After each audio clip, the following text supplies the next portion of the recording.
അസ്സലാമു അലൈക്കും വറഹ്മത്തുള്ളാഹി വബറകാതുഹു. ബിസ്മില്ലാഹിർ റഹ്മാനിർ റഹീം.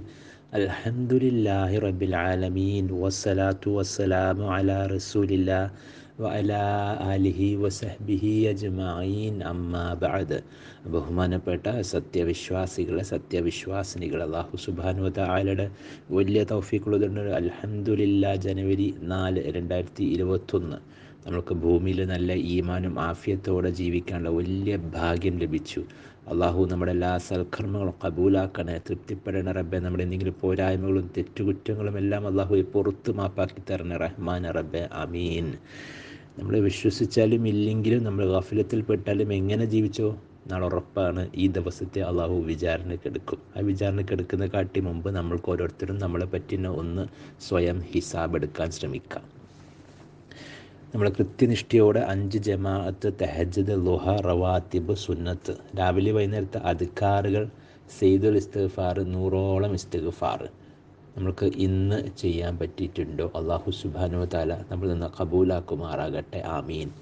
ഇന്ന് തിങ്കളാഴ്ച ദിവസമാണ്. നമ്മൾക്ക് സുന്നത്ത് നോമ്പ് നമ്മൾ എടുക്കാറുണ്ടോ? അതല്ലെങ്കിൽ നമ്മൾക്ക് ഇന്നില്ലെങ്കിലും എല്ലാം മറ്റ് തിങ്കളാഴ്ചകളൊക്കെ എടുത്തിട്ടുണ്ട്. നമ്മൾ തിങ്കൾ വ്യാഴം എന്നുള്ളൊരു സുന്നത്ത്, അല്ലെങ്കിൽ 13, 14, 15 എന്നുള്ള സുന്നത്ത്, അല്ലെങ്കിൽ മാസത്തിലൊരു 3 നോമ്പ് സഹോദരന്മാർ നമുക്ക് വേണമെങ്കിൽ വെച്ചാൽ പറ്റും. നമ്മളൊന്ന് മെനക്കെട്ടാൽ മതി. നമുക്കതിനൊരു മടിയൊന്ന് മാറ്റിയിട്ട് അത് ശീലമായി തുടങ്ങിയപ്പോൾ അത് ജീവിതത്തിൻ്റെ ഭാഗമായിട്ട് മാറും. അള്ളാഹു കബൂലാക്കുമാറാകട്ടെ. അള്ളാഹു വലിയ തൗഫീക്ക് നൽകി അനുഗ്രഹിക്കട്ടെ. ആമീൻ. യഥാർത്ഥത്തിൽ നമ്മളൊന്ന് ആഴ്ച ചിന്തിച്ച് നോക്കിയാലേ, മുഹമ്മദ് നബി സല്ലല്ലാഹു അലൈഹി വസല്ലമയുടെ കാട്ടി കൂടുതൽ ഇബാദത്ത് ചിലപ്പോൾ നമ്മുടെ സമൂഹമൊക്കെ ചെയ്യുന്നുണ്ടാവും. നിങ്ങൾ ചിന്തിച്ച് നോക്ക്. മുഹമ്മദ് നബി സല്ലല്ലാഹു അലൈഹി വസല്ലം 4 ഉംറ ചെയ്തുള്ളൂ. നമ്മളോ എത്രയാ റഹ്മാൻ റബ്ബി ഉംറ. റസൂൽ സല്ലല്ലാഹു അലൈഹി വസല്ലം മിഅ്റാജിന് ശേഷമാണ് 5 വക്ത് ജമാഅത്ത് കൃത്യമായിട്ടല്ലേ. നമ്മൾ ചിലപ്പോൾ 18 വയസ്സിട്ട് തുടങ്ങിയിട്ടുണ്ട്. അപ്പോൾ പലർക്കും അതായിരിക്കും. ഇനി പലർക്കും ഉണ്ടാവും ഹജ്ജ്, എത്രയാ ദഅവത്ത്, ജീവിതം മുഴുവനും ദഅവത്ത്. പക്ഷേ എനിക്ക് നിങ്ങൾക്കറിയാലോ, നബി സല്ലല്ലാഹു അലൈഹി വസല്ലം തൊട്ടടുത്ത് പോലും എത്താനുള്ള യോഗ്യതയില്ല. അതെന്തുകൊണ്ടാണ്? നമ്മൾ ചിന്തിച്ചാൽ മതി. ഇപ്പോൾ ഒരു 5000 രൂപക്ക് നമ്മൾക്ക് 500ൻ്റെ 10 നോട്ട് മതി. 500 രൂപേൻ്റെ 10 നോട്ടായി കഴിഞ്ഞാൽ 5000 രൂപയാവും. നേരെ മറിച്ച് 50 രൂപേൻ്റെ നോട്ട് 100 എണ്ണം വേണം. 50 രൂപേൻ്റെ നോട്ട് 100 വേണം സഹോദരന്മാരെ. അപ്പോൾ എനിക്ക് നിങ്ങൾക്കൊക്കെ റസൂൽ സല്ലല്ലാഹു അലൈഹി വസല്ലം ദറജയിലേക്ക് എത്തണമെങ്കിൽ, പ്രവാചകൻ സഹാബാക്കളുടെ കൈ സ്വർഗത്തിലേക്ക് എത്തണമെങ്കിൽ അത്രമാത്രം കർമ്മങ്ങൾ ചെയ്യുന്നത്. ഒരു ക്വാളിറ്റി ഇല്ല. ആ ക്വാളിറ്റി ഉണ്ടാവണം. എന്ത് ചെയ്യണം? നമ്മൾ മുഅ്മിനാവണം. മുസ്ലിം നിന്ന് നമ്മൾ മുഅ്മിനിലേക്ക് നിർഭയത്വത്തോടെ ജീവിക്കുന്ന യഥാർത്ഥ സത്യവിശ്വാസികളാവണം. അങ്ങനത്തെ സത്യവിശ്വാസികൾ അങ്ങനെ ഭയപ്പെട്ടുകൊണ്ട് തഖ്വ കൊണ്ട് ജീവിക്കുന്ന മുത്തഖീങ്ങളാവണം. അങ്ങനെ മുത്തഖീങ്ങളായിട്ട് എപ്പോഴും എൻ്റെ റബ്ബ് കണ്ടുകൊണ്ടിരിക്കുന്നുണ്ട് എന്നുള്ള ബോധത്തിലുള്ള മുഹ്സിനുകളാവണം. അങ്ങനെ മുഹ്സിനുകളായി കഴിഞ്ഞാൽ തീർച്ചയായിട്ടും അള്ളാഹു അവിടെ എത്തിച്ചേരും. ഞാനും നിങ്ങളും ഈ ഒരു ഡിഗ്രികൾ കൂട്ടാൻ, ഈ ഒരു ദറജകൾ കൂട്ടാൻ ആത്മാർത്ഥമായിട്ടുള്ളൊരു പരിശ്രമം ഉണ്ടാവും. ഞാൻ നിങ്ങളോട് തന്നെ ചോദിച്ചു നോക്കാം. അലി റളിയല്ലാഹു അൻഹു പറയാറുണ്ട്, ദുനിയാവ് നിങ്ങളിൽ നിന്ന് പിരിഞ്ഞ് പോകണ്ടേ, കുറഞ്ഞ് പോകണ്ടേ, ആഖിറത്തായിട്ട് അടുത്തടുത്ത് വരുന്നു. നിങ്ങൾ ഏതിൻ്റെ സന്താനങ്ങളായിട്ടാണ് നിങ്ങൾ മാറുന്നത്? ദുനിയാവട്ടെ പ്രവർത്തനത്തിൻ്റെ ഒരു മേഖലയാണ്, ആഖിറത്താവട്ടെ പ്രതിഫലത്തിൻ്റെ നാളുകളാണ്. നല്ലോണം ചിന്തിക്കണം. ഇതൊക്കെ വെറുതെ ഡയലോഗ് അടിക്കാനോ അല്ല വലിയൊരു തത്വജ്ഞാനം എന്ന് പറയല്ല സഹോദരന്മാരെ. യാഥാർത്ഥ്യബോധ പഠിപ്പിക്കുന്നത്. നമ്മൾ ദുനിയാവ് കുറഞ്ഞു വരാമല്ലോ. അപ്പോൾ നമ്മൾ അത്ര തന്നെ പ്രവർത്തനം ചെയ്യുന്നുണ്ടോ, കർമ്മങ്ങൾ ചെയ്യുന്നുണ്ടോ? എന്താ പ്രതിഫലം? ആഖിറത്തിലെത്തിയ പിന്നെ ഒന്നുമില്ല, ഒരു കർമ്മം ചെയ്യാൻ പറ്റില്ല. എന്താണോ ചെയ്ത് അതിനൊക്കെ തത്തുല്യമായിട്ടുള്ള പ്രതിഫലേ തരുള്ളൂ. അല്ലാഹുവേ കാത്ത് രക്ഷിക്കണേ റഹ്മാൻ റബ്ബേ. നമ്മൾ അടുത്ത ചോദ്യം, നമ്മുടെ ഹൃദയം എന്തിനോടാണ് കൂടുതൽ അറ്റാച്ച്ഡ്? നമ്മൾ എന്തിനോടാണ് അറ്റാച്ച്ഡ് അതിനോടായിരിക്കും ജീവിതത്തിൽ എപ്പോഴും കഴിയുക. അത് മാത്രമല്ല, പ്രശ്നം എവിടെ വെച്ചാൽ നമ്മൾ അതിൻ്റെ അഭാവത്തിൽ നമ്മൾ വല്ലാതെ ദുഃഖിക്കും, വല്ലാതെ വിഷമിക്കും. ഉദാഹരണം ഞാൻ പറയാം. നമ്മുടെ ഹൃദയം ഏറ്റവും കൂടുതൽ അറ്റാച്ച്ഡ് നമസ്കാരത്തിൽ, സുജൂദിൽ, ഖുർആനിൽ, പള്ളിയായിട്ട്, നമ്മൾ സദക്കയായിട്ട്, നോമ്പായിട്ട്, ഖുർആൻ തദബ്ബുറായിട്ട്, അങ്ങനെയാണ് ഏറ്റവും കൂടുതൽ അറ്റാച്ച് സഹോദരന്മാർ. എല്ലാം നമ്മളൊന്ന് ചിന്തിക്കണം. അതല്ല, ഒരുപാട് പേർക്ക് സമ്പത്തായിട്ട്, പേര്, പ്രശസ്തി, അധികാരം, മറ്റു കുറച്ച് പേർക്ക് സിഗരറ്റ്, മദ്യം, കഞ്ചാവ്, സിനിമ, മയക്കുമരുന്ന്, അശ്ലീലങ്ങൾ, വേറെ കുറച്ച് പേർക്കാവട്ടെ ഹലാലായ കാര്യങ്ങൾ തന്നെ ആയിരിക്കും. ഭാര്യ, മക്കൾ, വീട്, ജോലി. തീർച്ചയായിട്ടും അതൊക്കെ ഒരു കുഴപ്പമില്ല. പക്ഷേ ഏതിനോടാണോ കൂടുതൽ അറ്റാച്ച്ഡ്, ഇപ്പോൾ നമ്മളെ കുടുംബാംഗങ്ങളോടൊക്കെ തന്നെ ഖുർആനും നിസ്കാരത്തിനോട് കൂടുതൽ അറ്റാച്ച്ഡ് ആകുമ്പോൾ എന്താ സംഭവിക്കുക? ഒരു ദിവസം അവരുടെ മരണം, അവരുടെ അഭാവം, മക്കൾ പോയി, വീട്ടിൽ നിന്ന് ജോലിക്ക് പോയി അല്ലെങ്കിൽ പുറത്ത് പോയി, അവരുടെ അഭാവം വല്ലാതെ ദുഃഖിപ്പിക്കും സഹോദരന്മാർ. അപ്പോൾ നമ്മൾ തന്നെ അനുഭവിക്കേണ്ടി വരും, നമ്മൾ തന്നെ അതിൻ്റെ ദുരന്തം അനുഭവിക്കേണ്ടി വരും. നേരെ മറിച്ചോ അലാ ബിദിക്രില്ലാഹി തത്മഇന്നുൽ ഖുലൂബ്, നമസ്കാരത്തിൽ ഖുർആനിലൊക്കെ നമ്മുടെ ഹൃദയം അറ്റാച്ച്ഡ് ആണെങ്കിൽ എപ്പോഴും അള്ളാഹ് ഉണ്ടല്ലോ, എപ്പോഴും നമുക്ക് ഈ ബാധ്യ ആനന്ദം എപ്പോഴും ഉണ്ടാവും. ഞാൻ നിങ്ങളോട് തന്നെ ചോദിക്കുക സഹോദരന്മാരെ. അടുത്ത ചോദ്യം, ഒരു 40 നില കെട്ടിടത്തിൽ നിന്ന് മുകളിൽ നിന്ന് ഒരാൾ വീണാൽ എന്തായാലും ഒന്നുകിൽ എല്ലൊടി അല്ലെങ്കിൽ മരിക്കും, ഇത് എന്തെങ്കിലും സംഭവിക്കും. തീ തൊട്ടാൽ പൊള്ളും. നമ്മൾക്കറിയാം മരങ്ങളൊക്കെ കാർബൺ ഡൈ ഓക്സൈഡ് എടുത്തിട്ട് ഓക്സിജൻ പുറത്തേക്ക് ഇടുന്നുണ്ട്, ഫോട്ടോസിന്തസിസ്. ഇതൊക്കെ അള്ളാഹു സുബ്ഹാനഹു വ തആലയുടെ പ്രകൃതി നിയമം, അള്ളാഹു എഴുതി വെച്ച നിയമങ്ങൾ, അതങ്ങനെ തന്നെ നടക്കുള്ളൂ. ആർക്കും തിരുത്താൻ പറ്റില്ല, അള്ളാഹു ഉദ്ദേശിച്ചാലല്ലാതെ. ഇനി ഞാൻ ചോദിക്കട്ടെ സഹോദരന്മാരെ, ഇതേപോലെ തന്നെയാണ് അള്ളാഹുവിൻ്റെ ഖുർആനിലെ ഓരോരോ ആയത്ത് അള്ളാഹുവിൻ്റെ ഖദറിൽ എഴുതിയതാണ്. ഉദാഹരണത്തിന് യംഹഖുല്ലാഹു റിബ വയുർബി സ്വദഖ, പലിശ നശിപ്പിക്കും. ഈ അത്ര തന്നെ ബോധമുണ്ടോ? ആപ്പിൾ താഴോട്ടേക്ക് വീഴുന്ന ഒരു ലോ ഓഫ് ഗ്രാവിറ്റി എത്രത്തോളം ഹക്കാണോ, അതേപോലത്തെ വേറൊരു ലോ ആണ് അള്ളാഹു പറഞ്ഞത്, പലിശ നശിപ്പിക്കും. ഞാൻ വാങ്ങിയാൽ, നിങ്ങൾ വാങ്ങിയാൽ, ലോകത്തിലെ ഏറ്റവും വലിയ പണ്ഡിതൻ, ഏറ്റവും വലിയ ഔലിയാക്കൾ ആര് വാങ്ങിയാലും അള്ളാഹു നശിപ്പിക്കുമെന്ന് പറഞ്ഞിട്ടുണ്ട്. ഇത്ര തന്നെ ദൃഢബോധം നമ്മൾക്ക് അള്ളാഹുവിൻ്റെ ആയത്തുകൾ വായിക്കുമ്പോൾ തോന്നുന്നുണ്ടോ സഹോദരന്മാരെ? ഒന്ന് ചിന്തിച്ച് നോക്ക്. അടുത്ത ചോദ്യം, ലൈസലിൽ ഇൻസാൻ ഇല്ലാ മാ സഅ, ഒരിക്കൽ നിങ്ങൾ മനുഷ്യൻ എന്താണോ അധ്വാനിച്ച് അതേ തരുള്ളൂ. അപ്പോൾ നമുക്ക് കൃത്യമായിട്ട് ബോധമുണ്ടോ നമ്മളെന്തിനാണ് അധ്വാനിക്കുന്നത്? MBBS കിട്ടാൻ, അല്ല വലിയ വലിയ ഡിഗ്രി കിട്ടാൻ, ജോലി കിട്ടാൻ. കിട്ടി. വീടുണ്ടാക്കണം, കിട്ടി. പേര്, പ്രശസ്തി, സമ്പത്ത്, അതിന് പിന്നാലെ പോകുന്ന ഒരുപാട് പേര്. കിട്ടും. എത്ര പേർക്ക് എനിക്കെൻ്റെ റബ്ബിനെ കിട്ടണം, എൻ്റെ റബ്ബിൻ്റെ തൃപ്തി കിട്ടണം, റബ്ബിനോട് കൂടുതൽ അടുക്കണം, കിട്ടും. നമ്മളെന്താണോ അധ്വാനിക്കുന്നത് അള്ളാഹ് എത്തിച്ചേരും. നമ്മൾ ആത്മാർത്ഥമായിട്ട് നിങ്ങളോട് തന്നെ ചോദിക്കും. അടുത്ത ചോദ്യം, നമ്മൾ സാധാരണ കാണുന്ന ഈ പള്ളികളിലൊക്കെ ജമാഅത്ത് കഴിഞ്ഞ ഉടനെ യുവാക്കളൊക്കെ പുറത്തിരുന്ന് എല്ലാവരും മൊബൈൽ 4-5 പേര് ഒരുമിച്ച് അങ്ങോട്ടും ഇങ്ങോട്ടും കുറേ നേരം കത്തിയടിക്കുക. അത് ഒരു ദിവസം മഗ്‌രിബിന് ശേഷം, പിന്നെ അതേപോലെ തന്നെ പ്രായമുള്ളവർ പുരുഷന്മാർ മഗ്‌രിബിന് ശേഷം ഉപ്പമാരൊക്കെ ഇരുന്നിട്ട് അവിടെ മാസ്ക് മൂരി ഇങ്ങനെ കുറേ കത്തിയടിക്കുക. ഏശയ്ക്ക് പോകുമ്പോൾ അതേ ആൾക്കാർ അവിടെ തന്നെ ഗേറ്റിൻ്റെ പുറത്ത്. നമ്മൾ ജമാഅത്തിന് പോകുന്ന നമ്മുടെ എന്താ പറയുക, നിയ്യത്ത് വെറും അള്ളാഹുവിൻ്റെ വജ്ഹ് ഉദ്ദേശിച്ചു കൊണ്ട് മാത്രമാണോ സഹോദരന്മാരെ? ചിന്തിക്കുക. അതല്ല ഇന്ന ആൾക്കാരെ കാണണ്ട് അവിടെ പോയിട്ട് കുറച്ച് കത്തിരിക്കുക, വീട്ടിൽ ബോറടിക്കുന്നു, പ്രായമുള്ള ആൾക്കാർ നമ്മൾ കുറച്ച് രാഷ്ട്രീയം സംസാരിക്കുക. നല്ലോണം ചിന്തിക്കണം സഹോദരന്മാർ. അടുത്ത ചോദ്യം, റസൂൽ സ്വല്ലല്ലാഹു അലൈഹി വസല്ലം പള്ളി കഴിഞ്ഞാൽ, മസ്ജിദ് നബവി കഴിഞ്ഞാൽ ഏറ്റവും ഇഷ്ടപ്പെട്ട സ്ഥലം ഹുജുറാത്ത്. നമ്മൾക്കും അതേപോലെ പറ്റുന്നുണ്ടോ? പള്ളി കഴിഞ്ഞാൽ നമ്മൾ തീർച്ചയായും ജോലിക്ക് പോകുന്നുണ്ട്. പള്ളി കഴിഞ്ഞാൽ നമ്മൾ ജോലി കഴിഞ്ഞാൽ ഏറ്റവും ഇഷ്ടപ്പെടുന്ന സ്ഥലം, തീർച്ചയായും ജോലി നമ്മൾ നിർബന്ധ അവസ്ഥ നമ്മൾക്ക് പോകണം.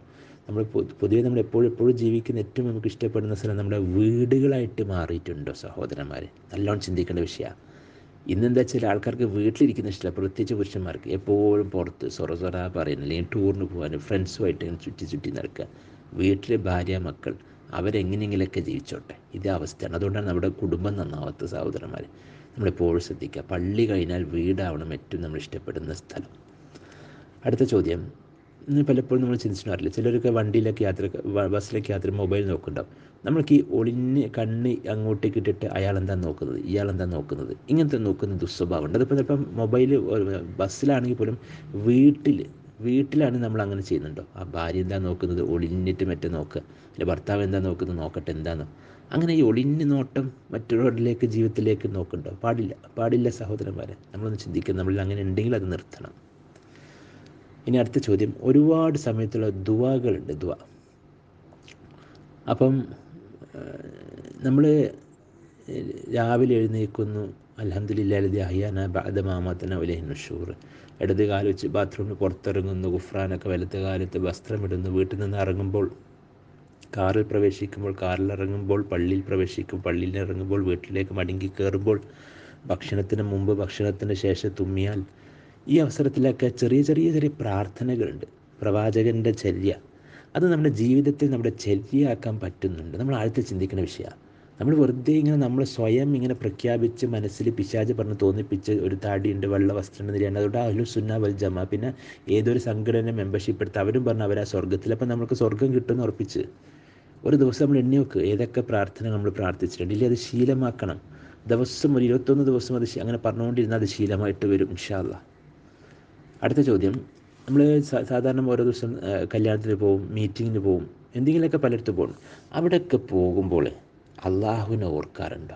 ഒന്നുമില്ലെങ്കിൽ ഒരു അൽഹംദുലില്ലാ, അസ്തഗ്ഫിറുല്ലാഹ്, പ്രവാചകന്റെ പേര് സ്വലാത്ത്, സുബ്ഹാനല്ലാഹി വബിഹംദിഹി സുബ്ഹാനല്ലാഹിൽ അലീം, അങ്ങനെ നമ്മൾക്ക് പറ്റുന്നുണ്ടോ സഹോദരന്മാരെ?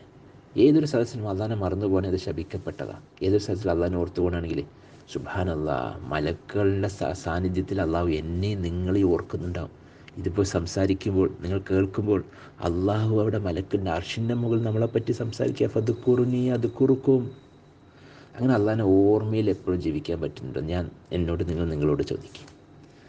അടുത്ത ചോദ്യം, നമ്മൾ സൂറത്തുൽ ബഖറയിൽ നിങ്ങൾ ബന്ധങ്ങൾ മുറിക്കരുത്, അവർ ഫാസിക്കങ്ങളെന്നാണ് പറഞ്ഞത്. അപ്പോൾ ബന്ധങ്ങൾ പലതുണ്ട്. ഒന്ന് കുടുംബ ബന്ധം, അയൽപ്പക്ക ബന്ധം, നമ്മൾ നാട്ടിലെ ബന്ധം, മഹൽ ബന്ധം, ജോലി സ്ഥലത്തുള്ള ബന്ധം, രാജ്യത്തോടുള്ള ബന്ധം, മനുഷ്യ സമൂഹത്തോട് മൊത്തമുള്ള ബന്ധം, മുഅ്മിനുകളോടുള്ള പ്രത്യേകിച്ചുള്ള ബന്ധം, സൃഷ്ടികളോടുള്ള ബന്ധം, പച്ചക്കറിയുള്ള എല്ലാ സൃഷ്ടികളോടും മൃഗങ്ങളോടും എല്ലാറ്റിനോടുള്ള ബന്ധം. നമ്മുടെ എല്ലാ ബന്ധങ്ങളും ചിലപ്പോൾ നമ്മൾക്ക് സജീവമായിട്ട് കാത്തു സൂക്ഷിക്കാൻ പറ്റിയെന്നില്ല, പക്ഷേ മുറിഞ്ഞു പോകുന്നുണ്ടോ, മുറിച്ച് വെച്ചിട്ടുണ്ടോ? ഏതെങ്കിലും ബന്ധം മുറിഞ്ഞ് കിടക്കുകയാണെങ്കിൽ ദയവ് ചെയ്ത് ഒരു മെസ്സേജ്, ഒരു ഫോൺ വിളിച്ചിട്ടെങ്കിലും ഇന്ന് തന്നെ അത് ശരിയാക്കിയിട്ട് കിടന്നുറങ്ങും സഹോദരന്മാരെ. അതിൽ മരണപ്പെട്ട വലിയ ദുരന്തമാണ്. അള്ളാഹു കാത്ത് രക്ഷിക്കുമാറാകട്ടെ, ആമീൻ. അടുത്ത ചോദ്യം, നമ്മൾ ഈ കുട്ടികളൊക്കെ ഈ വാതിലിൻ്റെ പിന്നിൽ നിന്നിട്ട് അനിയത്തിമാർ ഭൗ ഭൗ ഭൗ എന്ന് പറഞ്ഞ് നെട്ടിപ്പിക്കാറുണ്ട്. ഒരു തമാശയിലായിരിക്കും, കളിയായിരിക്കും. നമ്മളങ്ങനെ ചെയ്യണ്ടോ? നമ്മൾ പാടില്ല സഹോദരന്മാരെ. ആരും വേദനിപ്പിക്കരുത്. ഒരാൾ തമാശയിൽ പോലും അങ്ങനെ ഒരു തമാശ ആയിക്കോട്ടെ, പക്ഷെ വേദനിപ്പിക്കരുത്, നെട്ടിപ്പിക്കരുത്. ഞാനൊരു എൻ്റെ മക്കൾ നെട്ടിപ്പിക്കില്ലേ, അള്ളാഹു നെട്ടിപ്പിക്കും. അള്ളാഹു കണ്ണുരുട്ടി പഠിപ്പിച്ചാളിയെ സൂക്ഷിക്കുക. ആരും തന്നെ നമ്മൾ നെട്ടിപ്പിച്ച് വേദനിപ്പിക്കരുത്. ശരി. ഇനി അടുത്ത ചോദ്യം, നമ്മളെ ജീവിതത്തിൽ നോക്കിക്കഴിഞ്ഞാൽ ചെറിയ കുറേ സന്തോഷത്തിന് അവസരമുണ്ട്. പക്ഷേ നമ്മൾ ഒരുപാട് വലിയ സന്തോഷം കാത്തുക, എൻ്റെ മോളെ കല്യാണം, അല്ലെങ്കിൽ വീട് കൂടലാവട്ടെ, അല്ലെങ്കിൽ അവർക്ക് വലിയ ഡിഗ്രികൾ മറ്റേത് കിട്ടും. അതാണ് നമ്മൾ കൂടുതൽ നോക്കുക. അതല്ല ജീവിതത്തിൽ കിട്ടുന്ന ചെറിയ ദിവസം കിട്ടുന്ന സാഹചര്യത്തിൽ കിട്ടുന്ന ചെറിയൊരു സന്തോഷം, ഈ സന്തോഷം നമ്മൾ ഉപയോഗിക്കാൻ ശ്രമിക്കാറുണ്ട്, കിട്ടാൻ നോക്കാറുണ്ട് സഹോദരന്മാർ. എല്ലാവരും ഒരുമിച്ചിരുന്ന് ഭക്ഷണം കഴിക്കുക, സുബ്ഹാനല്ലാഹ്, മക്കളായിട്ട് പുറത്ത് ഷട്ടിൽ കളിക്കുക, അൽഹംദുലില്ലാ, അല്ലെങ്കിൽ വല്ലപ്പോഴും പുറത്ത് പോയിട്ട് ഭക്ഷണം കഴിക്കുക. അങ്ങനെ ദിവസം നമുക്ക് കിട്ടുന്ന ഒരുപാട് അവസരങ്ങളുണ്ട്, ഒരുപാടുണ്ട്. ഈ ചെറിയ സന്തോഷങ്ങൾ നമ്മൾ ഉപയോഗിക്കാറുണ്ടോ? അതല്ല, പലർക്കും കല്യാണം അടിച്ച് പൊളിച്ച് 10 ദിവസം ദൂർത്തടിച്ചുള്ള കാശൊക്കെ നശിപ്പിക്കണം. ഈ ഒരു മനസ്ഥിതിയാണോ നമ്മുടേത്? നമ്മൾ ആത്മാർത്ഥമായിട്ട് നമ്മളെ തന്നെ വിചിന്തനം ചെയ്യാം. അവസാനത്തൊരു ചോദ്യം, ഇപ്പോൾ വാക്സിൻ വരുന്നുണ്ട്. വാക്സിൻ വരുമ്പോഴത്തേക്ക് ഒരുപാട് പേര് പറഞ്ഞ് ശാസ്ത്രം വിജയിച്ചു. ഏകദേശം ഇത് മക്ക മുശ്രിക്കുകളുടെ സ്വഭാവമാണ്. കൊടുങ്കാറ്റ് നടുവിൽ കടലിലെത്തിക്കഴിഞ്ഞാൽ അള്ളാഹേ എന്ന് വിളിക്കും. കരയിലെത്തിയാൽ അള്ളാഹിനെ വിളിച്ചിട്ടൊന്നുമില്ല. നമ്മളെ നിന്ന വിഗ്രഹങ്ങളൊക്കെ രക്ഷിച്ചത് പറയും. നമ്മളെങ്ങനെയാണ്? നമ്മൾ കഴിഞ്ഞ ലോക്ക്ഡൗൺ അവസരത്തിലൊക്കെ ഒരുപാട് പേര് ദൈവമേ കാക്കണേ കോവിൽ തൊട്ട് കാക്കണേ. ഇപ്പോൾ ദൈവത്തിന് ആവശ്യമില്ല. ഇപ്പോൾ ശാസ്ത്രമാണ് എല്ലാം സത്യമെന്ന് വിശ്വസിക്കുന്നത്, ശാസ്ത്രമാണ് എല്ലാം ചെയ്യുന്നത്. നമ്മളിപ്പോൾ അങ്ങനത്തെ ആൾക്കാരായിരിക്കില്ല, പക്ഷെ നമ്മളും ഈ അവസരവാദികളാവുന്നുണ്ടോ സഹോദരന്മാരെ? അവസരവാദികൾ. അതായത് അള്ളാഹിന് ആവശ്യമുള്ളപ്പോൾ തഹജ്ജുദ് പൊട്ടിക്കരഞ്ഞ്, അത് ക്യാൻസർ വന്ന പോലെ, ICUവിൽ ഹാർട്ട് അറ്റാക്ക് വന്ന പോലെ, മോക്ക് പുതിയാപ്പിള കിട്ടാത്തപ്പോൾ, കുട്ടികളാവത്തപ്പോൾ കരഞ്ഞിരുന്നു. കുട്ടികളെ കിട്ടി, അല്ലെ രോഗം മാറി, നമ്മൾ പുതിയാപ്പിള കിട്ടി, പിന്നെ നിസ്കാരവുമില്ല, ഒന്നുമില്ല. നല്ലോണം സൂക്ഷിച്ചു. വലിയ അപകടമാണ്. അള്ളാഹു കാത്തിരക്ഷിക്കുമാറാകട്ടെ, ആമീൻ. യാ മുഖല്ലിബൽ ഖുലൂബ് സബ്ബിത് ഖുലൂബനാ അലാ ദീനിക അല്ലാഹുമ്മ ഇന്നി അസ്അലുക്കൽ ആഫിയ അല്ലാഹുമ്മ ഇന്നി അസ്അലുക്കൽ ഹുദാ വത്തുഖാ വൽ അഫാഫ വൽ ഗിനാ അല്ലാഹുമ്മ ഇന്നി അലാ ദിക്രിക വശുക്രിക വഹുസ്നി ഇബാദതിക അല്ലാഹുമ്മ ഇന്നി അസ്അലുക്കൽ ഹുസ്നൽ ഖാത്തിം അല്ലാഹുമ്മ ജഅൽ ആഖിറ കലാമിനാ മിനദ് ദുനിയ ലാ ഇലാഹ ഇല്ലല്ലാഹ് വതവഫനാ മുസ്ലിമൻ വലൈകനാ ബിസ്സാലിഹീൻ അല്ലാഹുമ്മ ഇന്നി അസ്അലുക്കൽ ജന്ന വഅഊദു ബിക മിനൻ നാർ അല്ലാഹുമ്മ ഹാസിബ്നി ഹിസാബൻ യസീർ അല്ലാഹുമ്മ ഇന്നക അഫൂൻ തുഹിബ്ബുൽ അഫ്വ അള്ളാഹെ നമ്മളിൽ നിന്ന് കബൂലാക്കി തൃപ്തിപ്പെട്ട് ഒരു പരീക്ഷണമില്ലാതെ, ഒരു വിചാരണയില്ലാതെ തന്നെ നമ്മളെല്ലാവരും കുടുംബസമേത ജന്നാത്തുൽ ഫിർദൗസിൽ ഒരുമിച്ച് കൂട്ടി അനുഗ്രഹിക്കണേ റബ്ബേ.